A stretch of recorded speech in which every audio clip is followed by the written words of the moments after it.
नमस्कार दोस्तों, मैं आपका दोस्त रोहित सिंह गया बिहार से। जैसा कि दोस्तों हम लोग डेली कंसिस्टेंसी इस चैनल पे बुक पढ़ने की जर्नी को आगे बढ़ा रहे हैं और हमने अभी बुक को जो लिया हुआ है ये बुक है लोक व्यवहार। डेल कार्नेगी जी ने लिखी है। ठीक है, तो इस बुक को पढ़ने से हमें बहुत कुछ ऐसी चीजें मिल रही है जो हमें पहले सीख जानी चाहिए थी, लेकिन अभी हम इस चीज को जान रहे हैं, समझ रहे हैं, सीख रहे हैं। ठीक है, तो हमारा चैप्टर का जो नाम है, जो अभी हम चैप्टर चला रहे हैं, अगर गलती आपकी हो तो मान ले। ठीक है, तो इस चैप्टर को हम लोग कंटिन्यू करते हैं। ज्यादा देरी नहीं करते हुए इसको लगातार रखेंगे। हमने कहाँ पे छोड़ा था इसको? हमने छोड़ा था यह झंडे सिर्फ एक पल के लिए ही वहां रहे, परंतु यह पल चाहे यह कितना ही छोटा हो रहा हो, संघ के इतिहास को यादगार पल था। तो चलते हैं। पिकेट का आक्रमण। पिकेट का आक्रमण। ठीक है, पिकेट का आक्रमण अद्भुत और साहसिक होने के बावजूद अंत की शुरुआत थी। ली असफल हो गए थे। वे उत्तर दिशा को भेद नहीं पाए थे। वे उत्तर दिशा को भेद नहीं पाए थे और वे यह बात जानते थे दक्षिण का पतन तय था। ली इतने दुखी थे, इतने सदमे में थे कि उन्होंने अपना इस्तीफा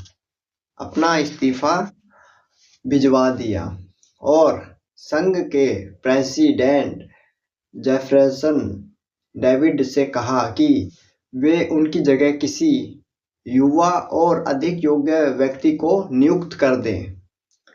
गेटिसबर्ग के युद्ध में पराजय के लिए जनरल ली अगर बहाना बनाना चाहते तो वे बहुत सी बातों का बहाना बना सकते थे। उनके कई डिवीजन कमांडरों ने उन्हें धोखा दिया था। पैदल सैनिकों के आक्रमण को सहारा देने के लिए घुड़सवार सेना समय पर नहीं आई थी। यह चीज गलत हुई थी, वह चीज गड़बड़ हुई थी, परंतु जनरल ली इतने महान थे कि उन्होंने किसी दूसरे को दोष नहीं दिया।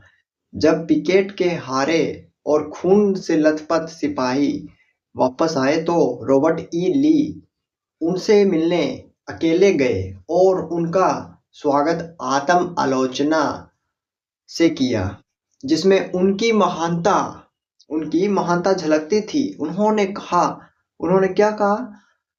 उन्होंने कहा, सारी गलती मेरी ही थी, मैं और सिर्फ मैं ही इस हार के लिए जिम्मेदार हूँ। इतिहास में बहुत कम सेनापतियों ने इतने साहस और चारित्रिक दृढ़ता का परिचय दिया।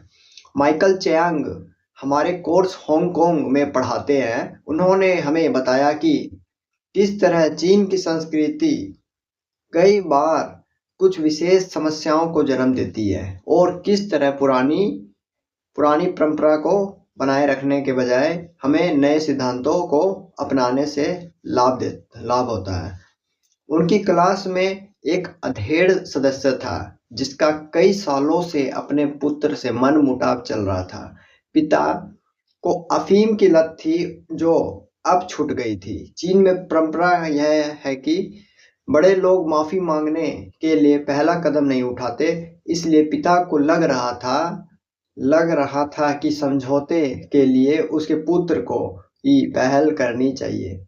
शुरुआती सत्र में उसने क्लास को बताया कि उसने अपने पोतों का मुंह तक नहीं देखा और उसकी बहुत इच्छा थी कि उसके पुत्र और उसमें सुलह हो जाए। क्लास के सभी सदस्य चीन के थे और यह समझ सकते थे कि उसकी इच्छा और सदियों से चली आ रही परंपरा में कितना जबरदस्त संघर्ष चल रहा होगा। पिता को यह लगता था कि नौजवान पीढ़ी को बुजुर्ग पीढ़ी का सम्मान करना चाहिए और इस वजह से वह अपनी इच्छा के अनुसार कदम न उठाने को ही सही ठहरा रहा था और इंतजार कर रहा था कि उसका पुत्र आएगा और उससे माफी मांगेगा। कोर्स के अंत में पिता ने एक बार फिर अपनी क्लास को संबोधित किया। उसने कहा, मैंने समस्याओं पर अच्छी तरह विचार किया है। डेल कार्नेगी कहते हैं, अगर गलती आपकी हो तो तत्काल और पूरी तरह अपनी गलती मान ले। हालांकि मेरे लिए तत्काल अपनी गलती मानने में अब काफी देर हो चुकी है, परंतु मैं अपनी गलती को पूरी तरह तो मान ही सकता हूँ। मैंने अपने पुत्र के साथ अन्याय किया है। इसमें उसका दोष नहीं है कि वह मुझे दोबारा नहीं देखना चाहता। इसमें उसका दोष नहीं है कि उसने मुझे अपनी जिंदगी से निकाल दिया है। हालांकि अपनों से छोटे से माफी मांगना हमारे यहाँ शर्म की बात समझी जाती है, परंतु गलती मेरी थी और इसे मानने की जिम्मेदारी भी मेरी है। क्लास ने तालियां बजाकर उसकी बात का स्वागत किया और उसे अपना पूरा समर्थन दिया। अब अगली क्लास में उसने बताया कि वह किस तरह अपने पुत्र के घर गया, उससे माफी मांगी और अब उनके रिश्ते सुधर गए हैं। अब उसकी बहू और पोते भी उसे पसंद करने लगे हैं, जिनसे वह आखिरकार मिलने में कामयाब हो गया था। अल्बर्ट हबार्ड देश के काफी प्रतिष्ठित लेखक रहे हैं। अक्सर उनके चुभते हुए वाक्यों के कारण लोगों की भावनाएं भड़क जाती थी, परंतु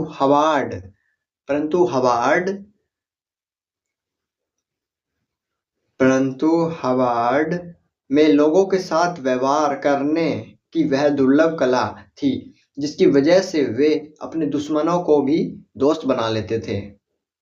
उदाहरण के तौर पर, जब कोई पाठक चिढ़कर उन्हें लिखता था कि वह उनके अमुक लेख में व्यक्त विचारों से सहमत नहीं है, और अंत में वह लिखता था कि उसकी नज़र में लेखक फलाना डिकाना है, तो अल्बर्ट हबार्ड उस पुत्र का जवाब कुछ इस तरह देते थे, अगर सोचा जाए तो मैं भी आज की तारीख में अपने उस लेख के विचारों से पूरी तरह सहमत नहीं हूँ। एक दिन मैं जो लिखता हूँ वह अगले दिन मुझे खुद ही अच्छा नहीं लगता। मुझे इस विषय पर आपकी विचार जानकर खुशी हुई। अगली बार आप जब भी इस तरह आए तो हम मिलकर इस बारे में विस्तार से चर्चा कर सकते हैं। तो हाल फिलहाल तो मिलो, दूर से ही मैं आपसे हाथ मिलाना चाहता हूँ। भवदीय। जो व्यक्ति पत्र का इस तरह जवाब दे, उसके बारे में आप क्या कह सकते हैं? जब हम सही होते हैं तो हमारा प्रयास यह होना चाहिए कि हम आहिस्ता से और कूटनीति से लोगों से अपनी बात मनवाने का प्रयास करें, और जब हम गलत हो अगर हम खुद के प्रति पूरी तरह ईमानदार रहेंगे तो ऐसा आश्चर्यजनक रूप से अक्सर होगा। तो हमें अपनी गलतियों को तत्काल और उत्साह से स्वीकार कर लेना चाहिए। इस तकनीक से न सिर्फ आश्चर्यजनक परिणाम मिलेंगे, परंतु यकीन कीजिए इससे आपको खुद का बचाव करने की तुलना में अधिक आनंद भी मिलेगा। पुरानी कहावत को याद कीजिए, लड़ने से आपको पर्याप्त नहीं मिलता, परंतु हार मान लेने से आपको उम्मीद से ज्यादा मिलता है। सिद्धांत 3, अगर गलती आपकी हो तो तत्काल और पूरी तरह अपनी गलती मान ले भाई, ठीक है। अब बचने की कोशिश ना करे, ये मैंने नहीं किया, वो मैंने नहीं किया, इसने नहीं किया, उसने नहीं किया, ठीक है। तो हमने चीजें देखी दोस्तों, जैसा कि हमने बहुत अच्छी चीजें अभी सीखी कि तत्काल अपनी गलती मान ले भाई, गलती अपनी हो तो ठीक है, बचाव की कोशिश ना करें, नहीं तो आप वो बात ना बिगड़ती चल जाएगी वहां पे। तो लेखक का कहना है कि परिचय यही है, ठीक है। अगर बात को वहीं पे ख़त्म करनी है तो आप गलती अपनी मान लें, ठीक है। नेक्स्ट हम पढ़ने वाले हैं शहद की बूंद। बहुत ही इंटरेस्टिंग चैप्टर, बहुत ही अच्छा टॉपिक आने वाला है दोस्तों, शहद की बूंद। बने रहिए, नेक्स्ट वीडियो में आपको मिलने वाला शहद की बूंद। बहुत ही मतलब मैंने एक बार पहले भी पढ़ा है इसको 2-3 बार, बहुत ही अच्छा चैप्टर है ये। तो हम लोग अब इसको यहीं पे एंड करेंगे और मिलते हैं नेक्स्ट वीडियो में शहद की बूंद चैप्टर के साथ। धन्यवाद दोस्तों।